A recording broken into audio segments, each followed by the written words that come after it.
What is going on, everyone? John Kelly here. We are back for another UFC card. This card is actually a really sneaky strong card. I'm super excited about it. A couple of people that I talked to this week about the upcoming card, they're excited about it, especially after the card we had Saturday, which ended up being a little bit better than we all kind of thought it would be, because we did have some exciting finishes. But the caliber of this Saturday card for a free, non-pay-per-view card is actually really strong. So I'm super excited about it. Other update I was going to give you guys, I said I was going to do a YouTube giveaway last week. I did not. Didn't get a lot of comments, so it just slipped my mind. But that's on me, so I'm going to make it up to you guys. We're going to do a Twitch giveaway for the main $15 on DraftKings, $150K to first place. And we're going to do a YouTube giveaway. So we got two ways you guys can win free money, free ticket into the big main tournament on DraftKings, $150K up top. Other update is I fixed the emote for the subscribers. So if you see a fresh Conor McGregor flexing emoji in the chat, that is what I spent a few minutes working on. So, all right, let's get into the fights after this sweet intro.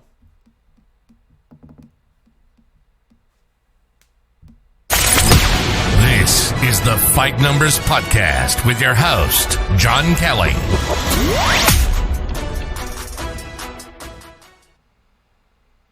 Yeah, there's the emote in the chat, Ninja Warrior. He's got it. See, I told you I was going to remove that background. It looks a little bit cooler now, I think.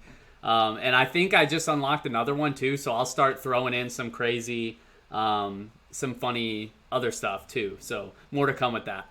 But thank you. I definitely appreciate all the love, all the subscriptions. Again, free with Amazon Prime. If you don't already, throw your boy a sub.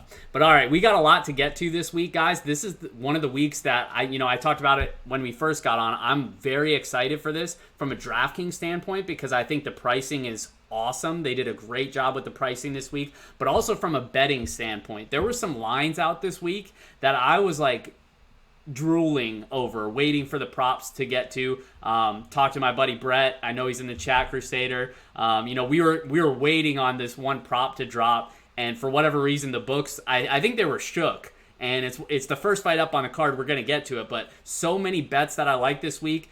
This is one of the more confident slates that I've had in a while. So I'm excited to tell you guys kind of what I'm thinking. Hopefully, you guys can use it to your advantage, and hopefully, we'll all have a great week. So we'll get right into it. DK's still scared of that prop, I think. But all right, we'll get right into it. I teased it enough. First fight on the card is going to be Austin Hubbard versus Max Roshkov. And boys, Max Roshkov, all I'm going to say is believe the hype. Because this dude, he's coming in on short notice. Obviously getting a little bit of respect here. Coming in on short notice. He's down to minus 175 on 5 dimes. Pinnacle's got him at minus 180. And I know FanDuel and DK, they opened at like minus 160 and quickly moved up to minus 180 or minus 190. But, like I said, this kid's the real deal. Like, I'll start off by saying I legitimately think that he could be a title contender within the next 5 years. And I know that's insane in this division. 145 or 155 is stacked right now.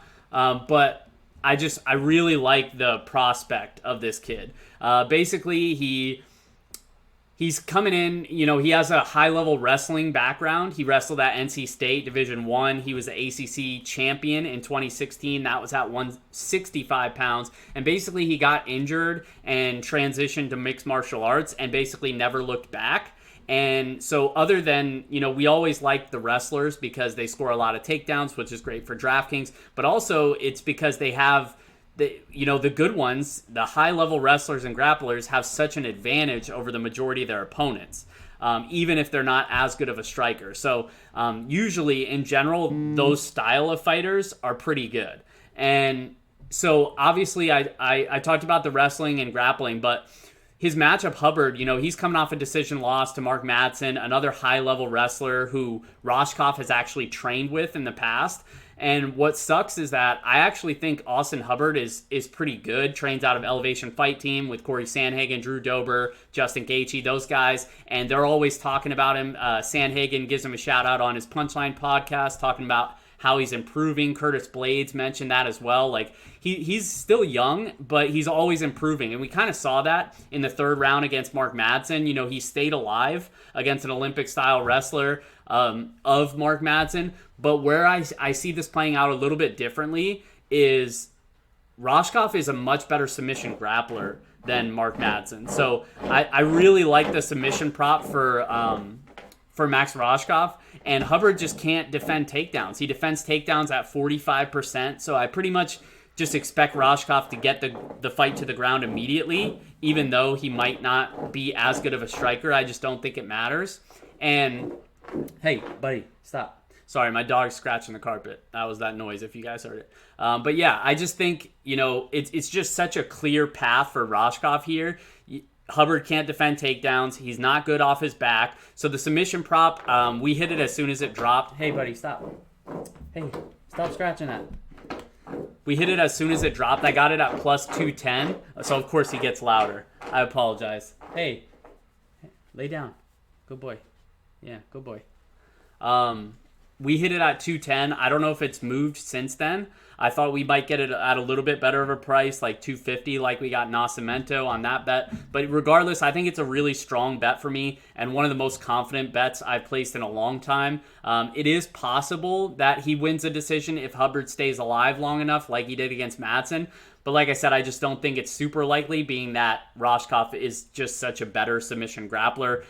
He's even fought some combat jiu-jitsu tournaments, which is basically all black belts. He fought Thiago Moises. He lost, but he's had, he's been around the high-level grapplers. He trains out of Robert Drisdale, BJJ, and that's obviously one of the better grapplers of all time, in my opinion. So I'm definitely on Roshkov here, even though he's a newcomer. I just see him have such a high floor, and the best part is, in terms of DraftKings, he's really cheap. Like 8,400 for the type of upside this kid has is absurd. So 8,400, you guys know, if you've been listening to me before, I very rarely, if ever, go 100% on a fighter. I think I did with Punahil Soriano. Shout out to you guys if you remember that card. We were very heavy on him then. I went 100%, and he came through for us in a big way. And I plan on doing the same thing as of now. I haven't built my lineups, but Roshkov is definitely going to be 100% or very close for me. I am very confident in him, and I just love the floor on DraftKings, because even if I'm wrong about the submission, I just think he lands at least like 5 takedowns with a couple advances and pays off his salary either way. So high floor, high upside. Love the play on DraftKings, and I love the bet Roshkov by sub. All right, next fight up on the card is going to be Roxanne Modafferi versus Lauren Murphy. Roxanne Modafferi obviously screwed us against Macy Barber, coming through as like one of the biggest underdogs ever. That was at the back at UFC 246. But despite coming through at such a big underdog, I still don't trust her. And specifically in this matchup, I think there could be some problems for her. And sorry, I think obviously she's a black belt in BJJ. She was awarded that recently, but she doesn't land takedowns in most of her fights. And if she's not willing to be aggressive in getting this fight to the mat, then I think she's going to struggle against Lauren Murphy. And even if she does, like say she does come out with a wrestling aggressive game plan, which, like I said, I'm not confident she does, but let's say she does. If she does, Lauren Murphy is not terrible on the mat. She's a purple belt in Brazilian Jiu-Jitsu, so it's like even if Modafferi gets it there, I don't see her just like completely dominating Lauren Murphy. And on the feet, I just think Murphy has a really significant advantage. I know Roxanne talked about improving her striking prior to the Macy Barber fight, but I'm definitely still on Lauren Murphy in terms of the striking. I think she has more power, and she's more durable as well. She's never been finished. So the pick is Murphy by decision for me. In terms of DraftKings, I don't love it, just because, if it does go to decision, I could see her not scoring great, but she is only 7,700. So she's not completely out of play for me, just not one of my favorites because there are some underdogs on this slate that I think can score really, really well. But the pick is Murphy for me. All right, next fight up on the card is going to be Matt Steamroller Favola versus Frank the Crank Camacho. I've seen a lot of people talk about this fight. This is going to be an exciting one. People are really split on this fight.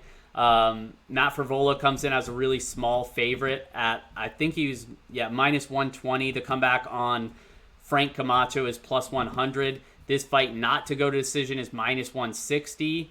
And especially, with the smaller cage, both of these guys are pressure-based fighters, especially Favola, but Frank Camacho wants to come at you too. So in a smaller cage with two guys that really want to put a pace on their opponent, I think that line might even be low for minus 160 not to go decision. It was minus 130 when I checked yesterday, so it seems like it's taken a little bit of love on that side.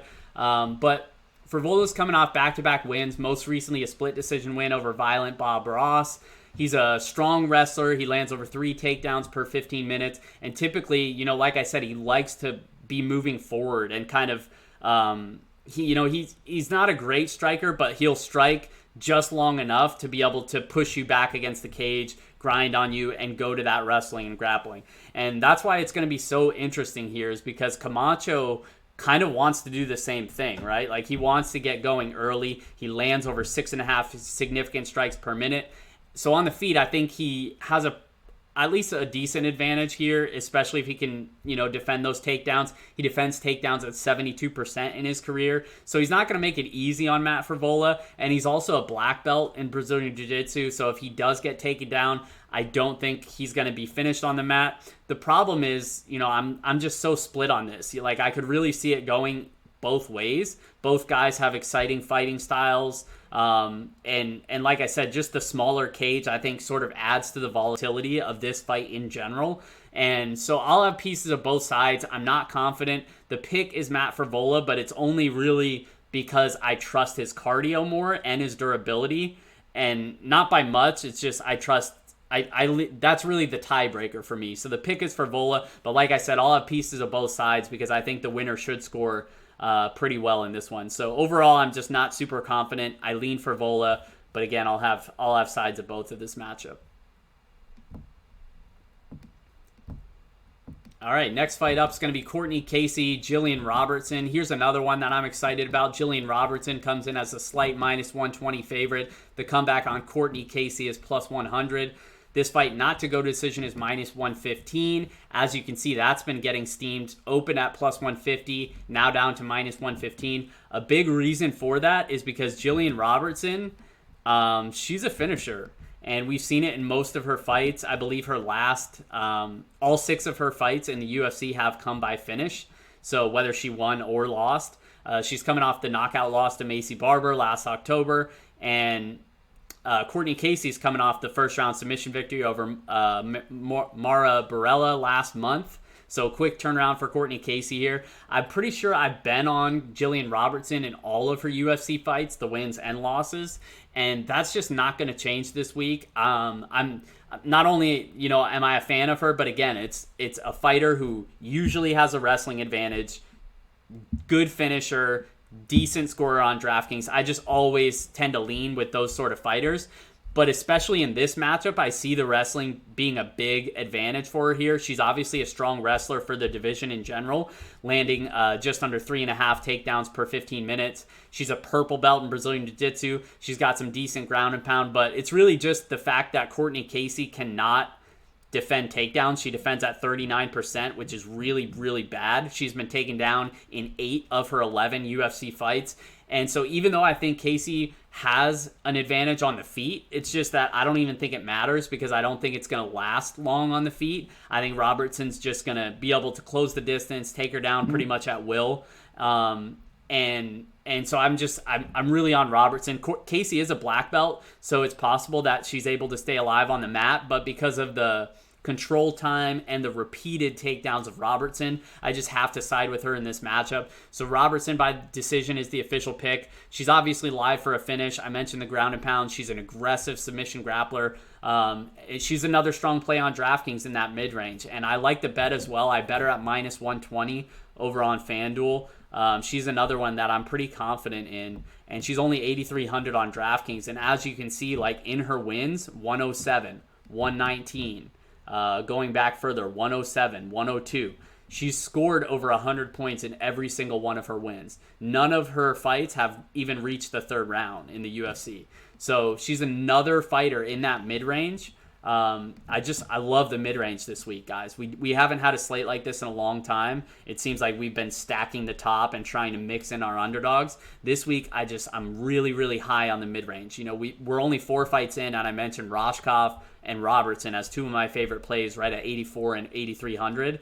And then the winner of Camacho for Vola at 8K and 8,200. That's likely to score well as well. So we got a lot of options here in the low to mid range. So that's a big reason why I like this slate. But the pick is Robertson, and we can move on. All right, next fight up on the card is going to be Marc-Andre Barriault versus Oscar Piechota. Piechota comes in as a slight favorite for this card. This card has a lot of slight favorites. Last time I checked, there were only 3 fights with 2-to-1 odds or greater. And that might even have changed. No, it looks like we still got Briana Van Buren, Roosevelt Roberts, and Curtis Blades. They're the only 3 favorites at 200 or greater. Everything else is basically 125, 150. You know, it's very, very close fights. And because of that, you know, we're going to see some volatility on DraftKings just because we're probably going to see a lot of finishes, but also it's pretty much Vegas telling us that, hey, we think this fighter has a better chance, but realistically it can go either way. So don't just be like blindly following the favorites here, because there's definitely some underdogs here that I think should probably be the favorite. But Oscar Piechota comes in as a minus 125 favorite. The comeback on Marc-Andre Barriault is plus 105. This fight not to go to decision is minus 180. And originally looking at this fight, I'm like, I hate both of these fighters. I don't think they're good. They both land under 2 fantasy points per minute. That's really bad. But seeing the fight not to go to decision minus 180, again, we're in a smaller cage, so better odds to finish. We can't just write these guys off, and that's kind of what I wanted to do originally. So after seeing how likely it is to finish, at least according to Vegas, I don't think we can ignore it completely. I'm still not like super sold that we get a finish here, but Pichota's on a 3-fight losing streak. He's faced 2 high-level grapplers in Gerald Mearshart and Rodolfo Vieira, but most recently was knocked out by Punahil Soriano, mentioned him earlier, who knocked him out in the first round back in December. And Marc-Andre Barriault hasn't been much better in the UFC. He's lost all 3 of his UFC bouts by decision.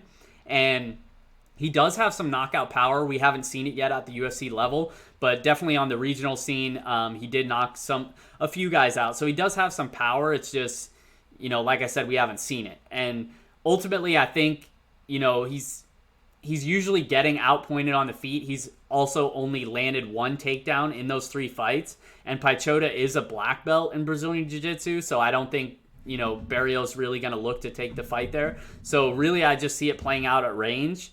And in a striking match, I kind of do favor Barriault just due to the power. Even though we haven't seen it, I think he has more power than Piechota. And after Piechota getting absolutely sparked by Soriano, and granted, Soriano hits like a truck, so that makes sense, but you never know. You know, maybe Piechota does have a little chin issue. So I lean towards Barriault just because, you know, I think he has the power, but again, I don't have a ton of interest in this fight because I don't think either fighter is very good. But because the prop is pretty strong to finish, I think we do need at least some exposure, and mine is likely to come from the cheaper guy in Barriault. So I'll have exposure to Barriault for sure, and just kind of maybe hope that Pichota's chin issues show up again. He's only 7,600, and I know he didn't score anything in those losses. because, like I said, he's a low volume guy. But if he knocks him out early, it shouldn't matter. So he's going to be a guy that I mix in. Not my favorite play, but I'd sort of put him in that Lauren Murphy range. Murphy with the higher floor, but I put him in that range for now with other underdogs that I think could score well, but not my favorite underdogs on the slate.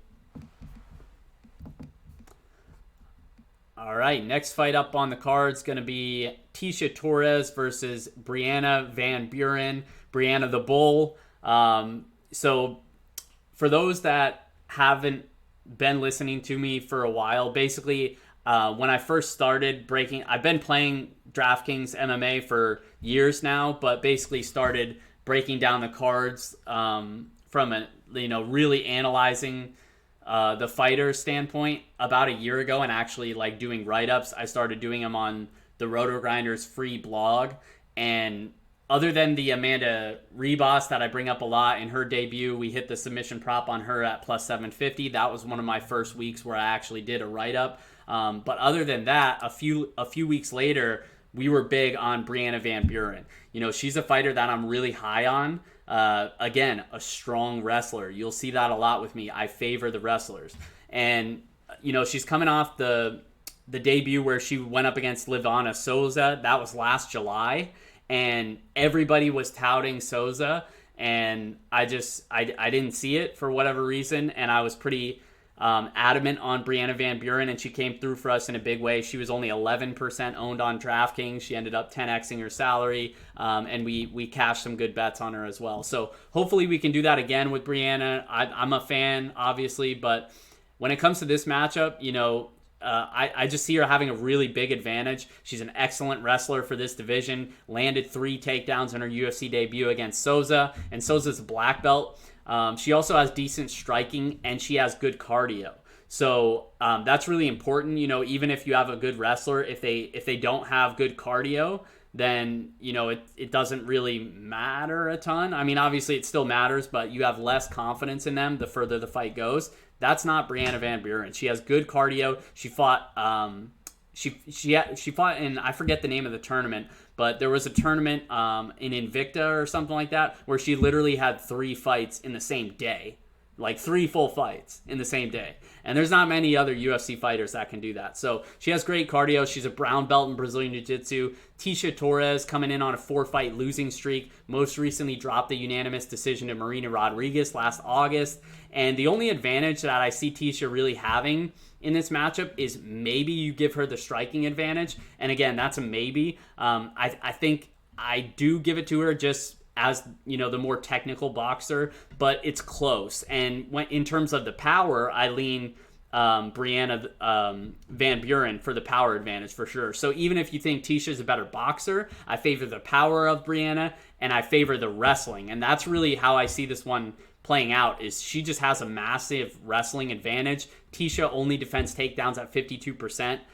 So I just, similar to the Robertson one, I just see her being able to take the fight wherever she wants it with little resistance from Tecia Torres. And Ticia's only a blue belt in Brazilian Jiu-Jitsu. She's not a great grappler. So the pick is Van Buren by decision, but she's also live for a finish. And I was absolutely shocked to see FanDuel, and I don't know if the number's still out there, but for Van Buren to win by submission was 10-1 on FanDuel, which is absolutely insane for the level of wrestler and grappler that she is, and especially for a fight where even if she wasn't the better grappler, if the fight's just gonna be on the mat the majority of the time, maybe she can get lucky and get a sub, but factoring in that she also has a grappling advantage in this matchup, 10-1's insane. So I hit that one pretty hard. If the number's still out there, I would probably even bet it down to 750, and I doubt they dropped it because FanDuel seems a little slow on that. So I highly recommend to get a piece on that as well. And on DraftKings, that's the problem is, in her debut, she was like 8,100 or she was low 8Ks, and now she's 9K. So you kind of have to pay for it. And where I do think she wins, at 9K, it's tough. I'm not going to completely fade her, but she kind of needs the finish. Even if she lands 3 or 4 takedowns, gets a couple advances, probably scores like 85 to 90, which is fine, but on this slate, I think you're probably going to need 100 points from each fighter. So she'll be in the mix for multi-entries, but not somebody that's like a must play. Certainly a must bet for me, though.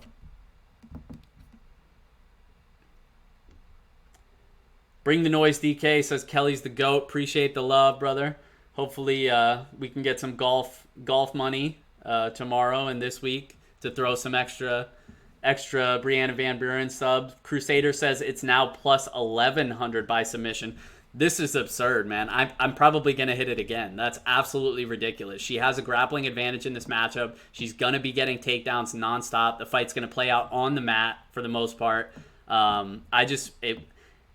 It's not like she's obviously not to the level of Roshkov and where it's like it's very likely she wins by sub. It's just the fact that, you know, like I said, I'm picking her to win by decision, but it's the fact that if she won by a sub, I wouldn't be shocked at all. You know, when originally looking at this fight, I expected her submission prop to be like 450, something like that. So to see it like double what I thought it would be is insane, man. There's just too much value for me not to go after that.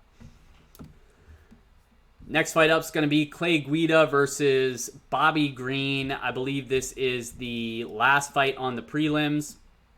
Clay Guida, obviously a legend, been in the fight game for a long, long time, but he's definitely over the hill now. Bobby Green's coming in as a pretty big favorite here. He's one of the 3 big favorites at 235. The comeback on Clay Guida is plus 195. This fight not to go decision is plus 115. And Green's inside distance line is plus 160. Bobby Green's coming in on a 2-fight losing streak, both fights being a close decision that he kind of got robbed, in my opinion, especially his last fight out. But Clay Guida's coming off a first-round submission loss against Jim Miller last August. Jim Miller's also fighting on this card against Roosevelt Roberts, the next fight on the main card here. But this one's pretty straightforward for me to break down. It basically comes down to Bobby Green has a clear striking advantage, and he's just much more active on the feet. He lands just under 5 significant strikes per minute. And Clay Guida obviously has the wrestling and grappling advantage, but I'm not confident that he will take it there. You know, it's kind of like the Mota Ferry thing. I don't trust him to be aggressive enough to take it to the mat. And Clay Guida, you know, he's been baited into getting into slugfest and getting into brawls. And if he does that against Bobby Green, he's just going to get outpointed. So I don't really have any interest in Clay Guida, and I think Bobby Green's just a little bit too expensive if he doesn't get the finish. So the pick is Green by decision. Clay Guida is tough to put away, but you know, Green doesn't have a strong history with the judges either, so that could be a factor as well if Guida lands a couple takedowns and steals rounds in some judges' minds, I guess. But the pick is Bobby Green for me. It's just kind of one that I'm avoiding on DraftKings. There's better plays up top, and there's better underdogs around Guida that it's kind of a pass for me. All right, now we're on to the main card.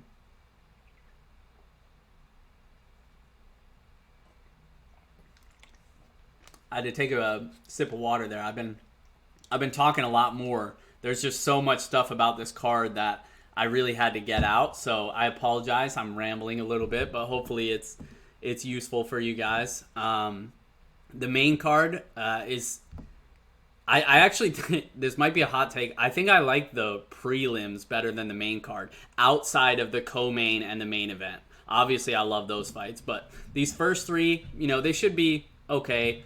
But not ones that I'm like excited about, I guess. Maybe the Lymangood fight, but we'll get there. Roosevelt Robert comes in as a 225 favorite. Let's see if that moved at all from yesterday. Nope, still 225 favorite. The comeback on Jim Miller is plus 185. This fight not to go to decision minus 160. We've seen some movement on that. And inside distance line for both fighters, Miller is plus 325, or it's plus 400, I'm sorry. And Roberts is plus 145. Roosevelt Roberts obviously just fought Brock Weaver just 3 weeks ago, so quick turnaround for him going up against Jim A10 Miller. He's coming off a decision loss to Scott Holtzman back in February, but prior to that, his last 5 fights had ended in the first round. He comes from a high-level wrestling background. He's a black belt in Brazilian Jiu-Jitsu.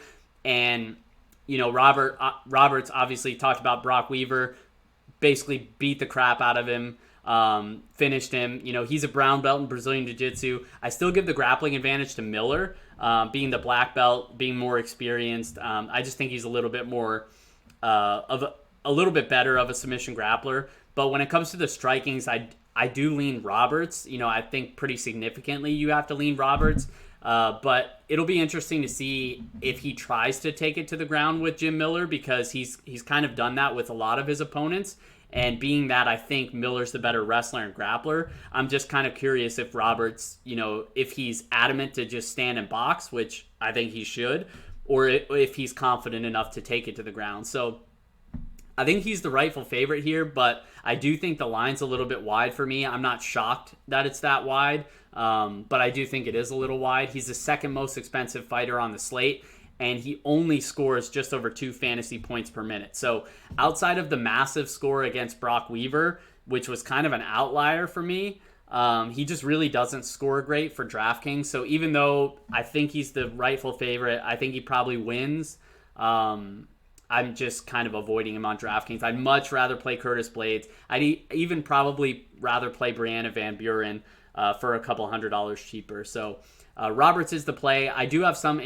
Roberts is the pick, not the play. I apologize. I do have some interest in Jim Miller, though, because he's, we talk about it a lot. He's the type of underdog where he's cheap and he can score well if he wins, because he basically has one path to victory, and that's an early submission. He doesn't, a lot of people bring up the Lyme disease thing. Maybe he has cardio issues. I didn't really see that in the Scott Holtzman fight. But maybe in the past, we've seen him gas a little bit. But basically, I think he realized that he needs to get the fight finished early. And he's been trying to do that, whether win or lose, his last 6 fights or so. So maybe we see a finish here. But even with a finish, I don't love Roberts. So I don't know. I know other people are higher on Roberts than I am.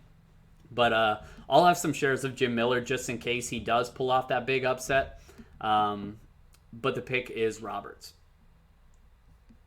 All right, next fight up on the card is going to be Lymangood versus Bilal Muhammad. And Muhammad comes in as a small favorite here. He was minus 120. Minus 120 favorite. The comeback on Lymangood is plus 100. This fight not to go decision is plus 115 or plus 120. And neither guy really has a good inside distance line. Lymangood, the better of the two, at plus 220. Bilal Muhammad, he's a good fighter. He's more of a point fighter than anything. He's on a 2-fight win streak, and most recently coming off a 3rd-round finish against Takashi Sato. That was last September. Lymangood's coming off the 3rd-round knockout victory over Chance Rencounter. That was in November. And this fight was supposed to happen a couple times. Most recently, it was booked a few months back, but Lymangood had to pull out because he tested positive for coronavirus. So, but now he's good to go. So hopefully we don't get any crazy test results this week and have a late dropout or anything like that. But in terms of the matchup, I have it pretty even on the feet with a slight lean towards Lymangood, just because I think he's more powerful and he just lands more. He lands over 5 significant strikes per minute. So I kind of lean good in this matchup. In terms of the wrestling and grappling, Muhammad should have a slight advantage. He lands more takedowns. He's a purple belt in Brazilian Jiu-Jitsu, but good defense takedowns at 75%. And I just, Muhammad usually, it's not like he's an aggressive wrestler. He usually wants to box, and then it's like towards the end of a round, he'll go for a takedown to just sort of cement the round for him. Like I said, he's kind of a point fighter. So, I lean Lymangood, though. I think he's able to stuff the takedowns, and I think the power could really be the difference here. So for that reason, I expect it mainly to be a boxing match where we see a competitive decision, but the pick is Lymangood for me. He's another underdog that I think is cheap and that can score well in a win, because even though I pick him to win by decision, like I said, he has fight-ending power. And Bilal Muhammad, he has a hell of a chin, so... that's more why I see it playing out in a decision, but the power of Lymangood, you never know what's going to happen. So I'll have some shares of Lymangood. He's another underdog that I think can score well. All right, next fight up on the card is going to be Raquel Pennington versus Marianne Renee. And this is the fight, honestly, like, I like all these fights except this one. This is going to be the most boring fight on the card for me. Just really low volume fighters here. Pennington comes in as a minus 155 favorite. Marianne Renee plus 135 underdog. Fight to go to decision is minus 320.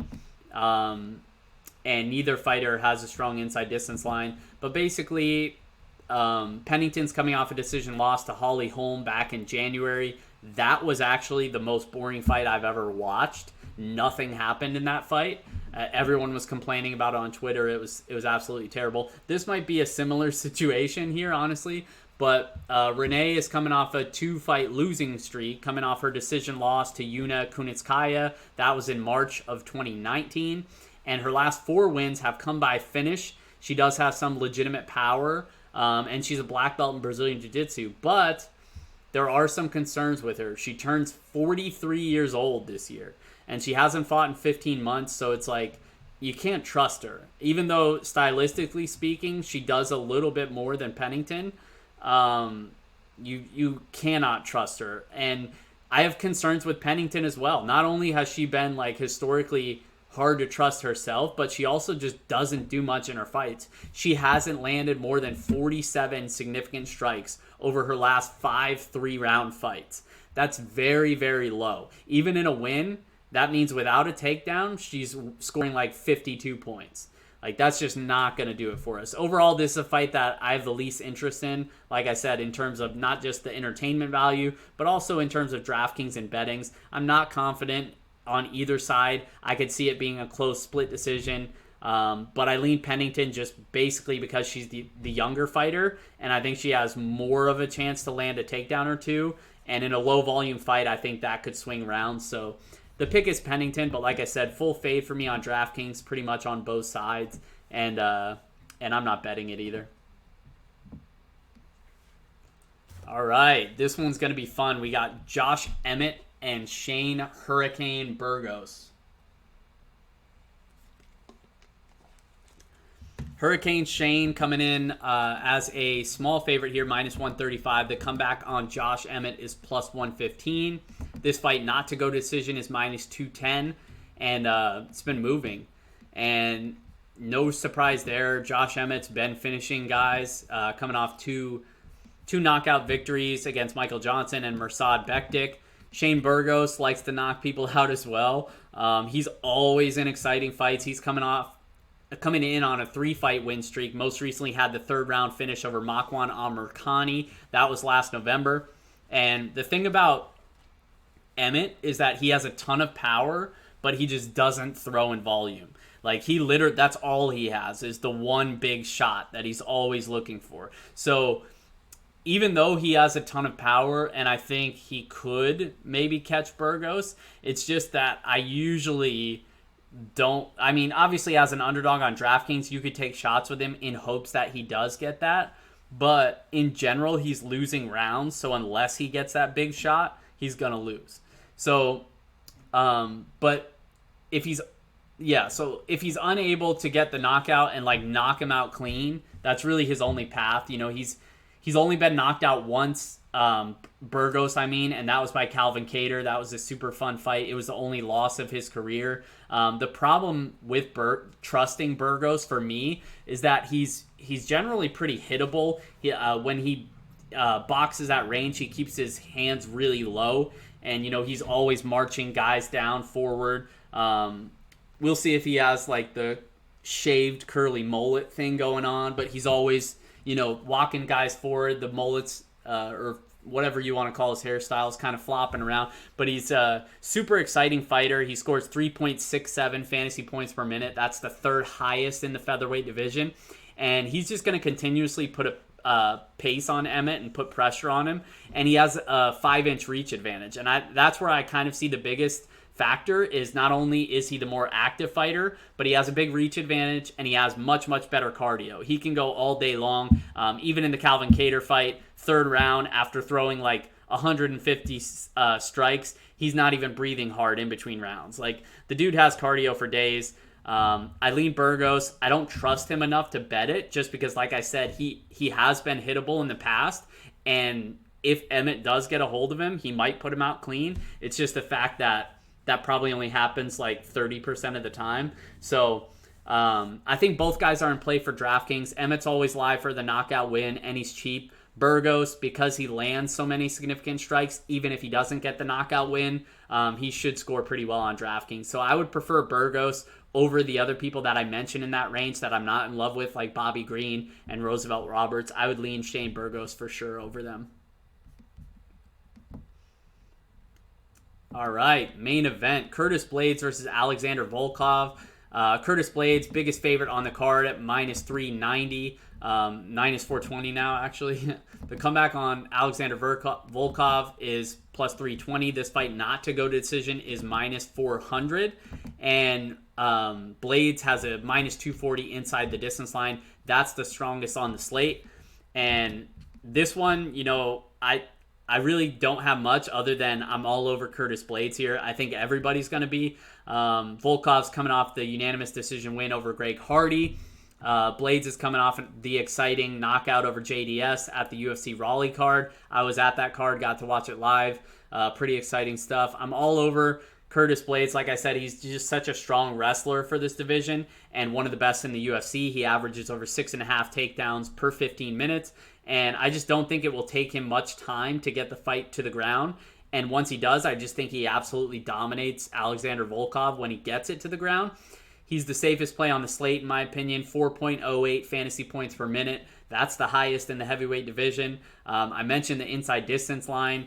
So I just really don't see a path for Volkov here. Blaydes' striking has been improving. We saw that against JDS. So even if he wants to box for a little bit, I think he might even have a little bit of an edge there as well. But I don't think he will. I think he goes right to the wrestling and he gets the job done.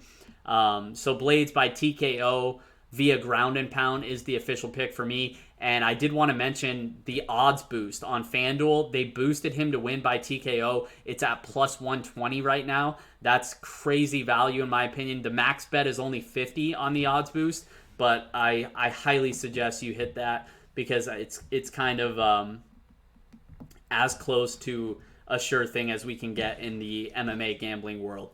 But I wanted to pull up his DraftKings because it's like I mentioned the over 4 fantasy points per minute.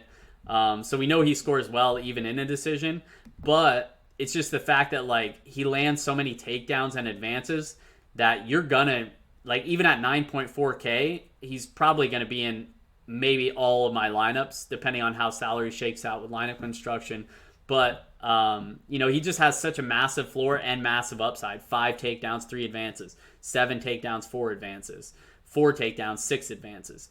Going back to the Mark Hunt fight, 10 takedowns, 10 advances. So he's just always working. Even when he gets the takedown, he's always working to improve position, advance position, score us DraftKings points. So I love Curtis Blaydes. I'm a fan, and specifically a fan of him in this matchup. And like I said, I bet him to win by KO as well. So that wraps it up for the main card as well as some of my favorite bets. If you couldn't tell, I love Max Roshkov, very high on the newcomer. I bet him at Moneyline. I bet him at minus 164. It's definitely worse now. I think he's at like minus 180 depending on your books. I bet him by submission as well at plus 210. Not sure if that's moved at all. But I'm very, very high on Roshkov. Thinks he has a massive wrestling and grappling advantage. So I'm pretty confident in that one.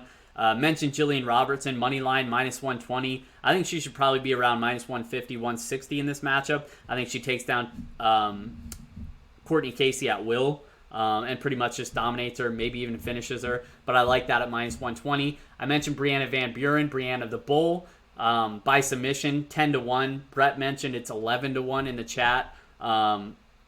Like I said, absurd value. I don't have much else to say on that other than when she wins by sub on Saturday, we're going to be printing money. So, and then the last one is Curtis Blaydes by KO. The odds boost gives us on FanDuel at plus 120. If you don't have a FanDuel account, do me a favor, use my link. It's on fightnumbers.com. When you're over there checking out all the other free stuff I have, DraftKings player rankings broken down by salary tier, ownership projections, line movement. Obviously, this article and video is up there as well. And the fantasy points per minute that you can get for every fighter across every division. But go ahead, up at the top, you'll see a link for FanDuel. If you don't have an account with their sportsbook, use my link, and you will actually get free money when you deposit. I forget what kind of promo it is, but if you just use that link, as soon as you make a deposit, you'll get some sort of bonus, and so will I. I don't even know what the bonus is because I don't think anyone's used it. But if you want to hit that odds boost and you don't have one, I figured I'd plug that link just so you can get a few extra bucks, and obviously I'll get some too. But that's it for this week, guys. Pending any questions, I don't see any in the chat. Good luck this week. I appreciate all the support. Like I said, this is a really fun card. I'm very excited for this card. A few of these bets, I haven't felt this strongly about a betting card in quite some time. Maybe even last year, like last summer. So hopefully it comes through for us. We've been hot lately, trying to keep the streak rolling. Good luck. Tomorrow, I'm actually going to be streaming as well. Going to bring on my buddy Matt Gajorski, I think is how you say his last name. Shout out to him. He's going to come on the stream, and basically we're going to talk fights as well. So even if you didn't get enough MMA talk from tonight's breakdown, I wanted to do the normal breakdown with me, and then tomorrow I'm going to bring him on, and me and him are going to talk fights as well, talk some tournament strategy, etc., etc. So be on the lookout for that. I think we're shooting for 8 o'clock tomorrow night. So I will catch you guys then, answer any questions that you have there or on social media at John Kelly DFS. Appreciate it, guys. I will see you. I almost forgot. Hopefully you guys didn't leave. I almost forgot. I said I was going to give away tickets. Anyone? Okay, someone better say something in the chat. Do not leave yet. I need to give away money. I forgot last week. I'm not forgetting this week. Who do we have in the chat still? All right, I'll just throw it out there. Some trivia. So whoever answers this question correctly first in the chat will get a $15 DraftKings ticket for the main event, $150K to first place. So that's going to be the Twitch giveaway. I'll give you the trivia question in a minute. We're also going to do a YouTube giveaway once I put this up on YouTube later tonight. Comment who you think is going to win the Shane Burgos Josh Emmett fight. Just put Burgos or Emmett. Takes 2 seconds in the comment box on YouTube. While you're there, hit the subscribe button as well. It's free. And I'll pick a winner on Friday or Saturday for the $15 main event on DraftKings. So that's a YouTube giveaway. But for Twitch, I hinted at it earlier. But who did... Okay, Ninja Warrior's still here. Thank you for clarifying that. Who did Bobby Green? I mentioned he got screwed in his last fight. Who did he fight in his last fight? Who did he lose to in his last fight? Bad split decision. First person to tell me who Bobby Green lost to in his last fight, you are the winner of a $15 DraftKings ticket, $150K to first place, going once. Anybody? Bueller? Trinaldo, we got it. MCK USA. MCK USA 6, you were first. You got it, Francisco Trinaldo. Taylor DM1 actually gave the full name, Francisco Fernaldo. So because I feel like I owe you guys, I didn't give away a ticket last week, and I said I would. Both of you guys are getting a ticket. $15, $150K to first place. Shoot me a DM at John Kelly DFS or a whisper if you're on Twitch. That's what they call the DMs, I guess. And if not, then on Twitter at John Kelly DFS. Same thing on Instagram. Just get in touch with me. Give me your Venmo or PayPal, and I'll get you that ticket. Good luck on Saturday, guys. Hopefully I'll see you tomorrow when me and Matt break down the fights. I appreciate the love, man. Jason Duvall said appreciate all you do. I appreciate you guys. The support's been great. That's why I'm going to keep doing this. I love breaking down the fights, but I also love the support from you guys and the interaction from you guys as well. So I definitely appreciate it. Hopefully I'll see you guys back tomorrow. Me and Matt will break down the fights. If not, good luck on Saturday, and hopefully we can stay hot. You've been listening to the Fight Numbers Podcast with John Kelly. Thanks for listening, and be sure to like and subscribe.